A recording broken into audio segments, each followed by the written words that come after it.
رب، وعلمه وأدبه وأحسن خلقه وجعل خلقه القرآن الكريم. القرآن الكريم هذا الدستور الذي أهملناه وجعلناه زينة في البيوت وفي المحلات، فلو اقتربنا من هذا الدستور لانصلح حالنا جميعا، عالما ومتعلما، حاكما ومحكوما.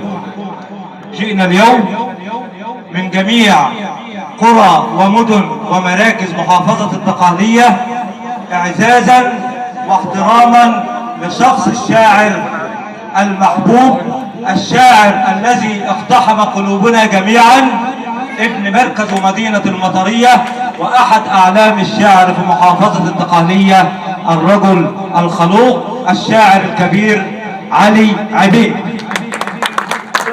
مبروك يا علي، عليك بجد بامانه، يكفيك فخرا هذا الكم والحشد الهائل من كبار شعراء محافظه الدقهلية واهل بلدتك الحبيبه مركز ومدينه المطريه.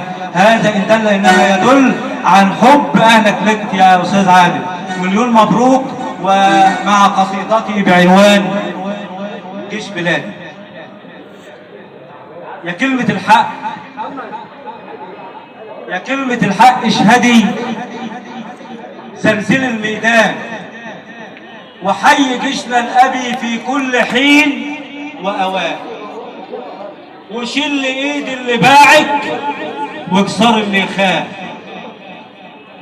مع صرخة الأبطال يسلم لنا جيشنا، وإن ما كنا نبنيك يا مصر إن شاء الله ما عشنا، وايه يكون العيش والعيش ماهوش عيشنا، يسلم جلودنا البواسل يسلموا وحسن.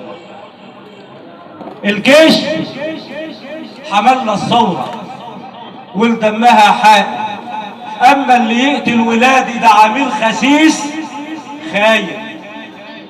يوم المساجد والمداين، يوم المنابر،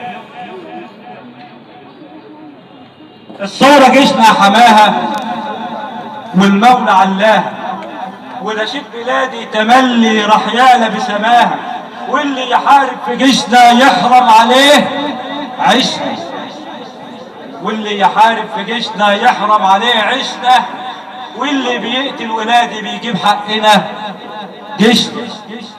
لا كلاب ولا إرهاب ولا حد ينقشنا، الاقتصاد هيزيد والخير هينعش، وإن ما كنا نوفيلك يا بلدي إن شاء الله ما عشنا، يسلم رجال الجيش يا جنود يا مصريين.